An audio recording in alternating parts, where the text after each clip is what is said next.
안녕하세요. 직장인 김보통입니다. 제가 작년 사무실 출근을 시작하면서부터 싸고 있는 점심 저녁 도시락입니다. 재료를 한꺼번에 씻어 큰 냄비에 40분간 찌는 것이 끝이고요. 메뉴는 거의 매일 똑같습니다. 어떤 분은 매일 똑같은 걸 먹는데 질리지 않냐고도 하시고, 또 어떤 분은 쌀밥을 안 먹어도 괜찮냐고 하시는데요. 무엇이든 먹다 보면 입맛은 익숙해지기 마련이고, 저는 좀 축복받은 입맛이라 음식은 대부분 맛있습니다. 식단을 바꾼 후부터 오후의 피곤이 사라졌고요. 종종 있던 변비도 완전히 사라져 속은 늘 편합니다. 간식으로 먹는 그릭 요거트를 포함한 한 달 기본 식비는 약 15만 원. 군것질과 주말 치킨은 포함하지 않은 비용입니다.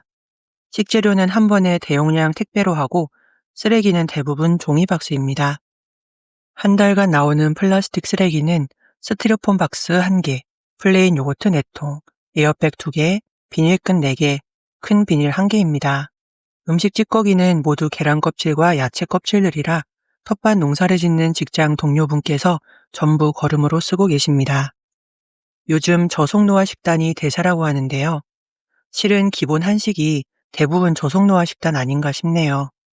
언젠가부터 우리는 너무 많은 종류의 음식을 너무 과하게 먹고 살게 된 것 같습니다. 이제 9월인데 날씨가 아직 많이 덥습니다.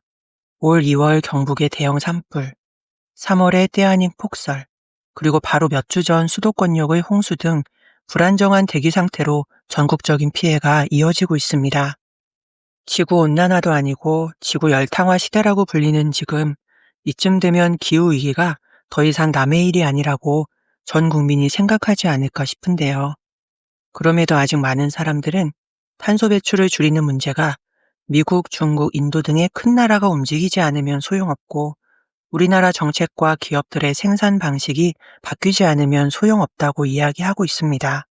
이 말들은 환경 관련 유튜브 영상 아래 부정적인 뉘앙스로 꾸준히 달리고 있는 댓글의 내용들입니다. 개인이 탄소 배출 줄이기 노력해봤자 소용없다는 말은 얼핏 틀린 말이 아닌 것 같지만 만약 내 발등 위에 불이 떨어졌다면 그렇게 손 놓고 앉아서 소용없다는 얘기를 하고 있진 못할 것 같습니다. 깜짝 놀라 생각할 겨를도 없이 어떻게든 불을 꺼보려고 애쓰고 있을 텐데 아직 기후위기가 당장의 내일이라고 느껴지진 않는 거겠죠. 우리는 왜 기후위기가 내일로 느껴지지 않을까요? 그 이유는 사람의 뇌가 당장 인지할 수 있는 직접적인 위험에 먼저 반응하도록 설계되어 있기 때문입니다. 흡연에 대한 인식의 변화를 예를 들어보면 이해가 쉬울 것 같습니다. 1990년대 이전까지만 해도 공공장소에서의 흡연은 자연스러운 분위기였습니다. 버스, 식당, 사무실, 심지어 비행기 안에서도 사람들은 담배를 피웠고요. 비흡연자들도 그에 대해 크게 저항하는 일이 없었습니다. 그러나 지금은 공공장소에서 담배 피우는 모습을 보기가 어렵죠. 흡연자들도 비흡연자 앞에서는 담배를 피우지 않는 게 당연한 분위기가 되었습니다.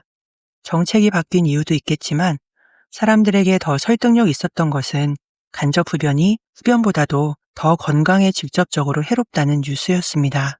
당장 나의 건강을 위협하는 행동을 누군가 바로 앞에서 하고 있다면 누가 가만히 있을 수 있을까요? 환경운동보다는 저속노화. 아까 말씀드렸듯이 최근 저속노화가 이슈입니다. 좀 더 오랜 시간을 건강하고 젊은 상태를 유지하기 위해 육류보다 채식 위주의 저속노화 식단도 소개되고 있습니다. 지구온난화를 늦추기 위해 육류 섭취를 줄이라는 말보다 저속노화를 위해 채식의 비율을 늘리라는 말이 훨씬 설득력 있게 다가옵니다.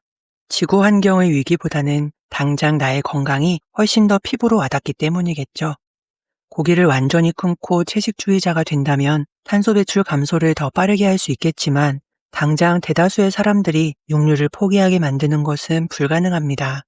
저도 만약 지금 이 순간부터 영원히 고기를 먹지 말라고 한다면 좀 힘들 것 같긴 합니다. 강제로 무언가를 제한하는 것에는 저항감이 일어나니까요. 하지만 좀 더 영양가 있고 탄소 배출 줄이기에도 도움이 되는 육류를 선택할 수 있는 정보를 듣는 것은 괜찮을 것 같습니다. 우리가 가장 많이 섭취하는 소, 돼지, 닭고기와 최근 많아지고 있는 양고기의 영양 성분을 알아보았습니다. 100g 기준으로 주요 영양 성분을 비교해보면 닭고기, 그중 특히 가슴살이 가장 고단백 저지방 식품입니다. 소고기와 양고기도 단백질이 우수한 편이네요. 지방과 열량은 닭고기가 다른 육류에 비해 현저히 적고 양고기가 가장 높습니다. 철분과 비타민 B는 소고기와 양고기가 가장 높습니다. 닭고기는 육류 중 단백질과 칼로리의 효율이 좋아서 다이어트, 운동식으로 많이 추천하고요. 치킨은 사랑입니다. 이번에는 육류별 탄소 배출량을 알아보았습니다. 소고기 1kg 생산당 탄소 배출량이 60kg으로 식품 중에서도 최고 수준입니다. 소, 양과 같이 되새김질을 하는 반추동물은 소화 과정에서 다량의 메탄가스가 방출됩니다. 특히 소를 키워 육류로 소비되기까지 사료 생산에 필요한 비료와 살충제, 운반, 유통, 가공 등의 과정에서 탄소 배출량이 타 식량에 비해 월등히 높습니다. 탄소 배출량으로 본다면 소와 양고기보다는 닭과 돼지고기가 훨씬 효율적입니다. 특히 닭고기 생산 시의 탄소 배출량은 소고기의 10분의 1에 불과합니다. 이왕 육류를 섭취한다고 하면 가격 대비 단백질 함량이 높고 사료 효율도 높은 닭고기를 선택하는 것이 어떨까요? 치킨은 사랑이니까요. 사람의 저속노화는 지구의 저속노화. 5인 가족이 건강을 위해 현재의 식단에서 주 1회만 채식으로 바꿔도 1년에 1톤의 탄소 배출을 줄일 수 있다고 합니다. 1톤은 자동차 1년 평균 운행거리인 1,500km에서 배출되는 온실가스의 양입니다. 먹거리를 만들고 소비하는 과정에서 발생하는 이산화탄소가 전 세계 온실가스 배출량의 3분의 1이나 되고 그중 약 15%는 축산업에서 발생한다고 합니다. 또한 음식물 쓰레기에서만 전 세계 메탄가스의 10%가 발생하니 버리는 음식만 사라져도 온실가스의 10%를 해결할 수 있습니다. 꽤 오랫동안 우리에게 행복과 풍요의 이미지는 큰 집과 비싼 차, 고급 스테이크, 해외여행과 명품, 그리고 플렉스할 수 있는 삶이었습니다. 그러나 최근 미니멀 라이프와 저속노화 등 타인을 의식하는 삶보다는 단순하고 스트레스 없는 힐링 위주의 삶이 점점 더 관심을 받기 시작한 것 같습니다. 재미있는 것은 이것이 환경의 입장에서 보자면 탄소 배출을 많이 하는 삶에서 줄이는 삶으로 나아가는 면이 분명히 있다는 것입니다.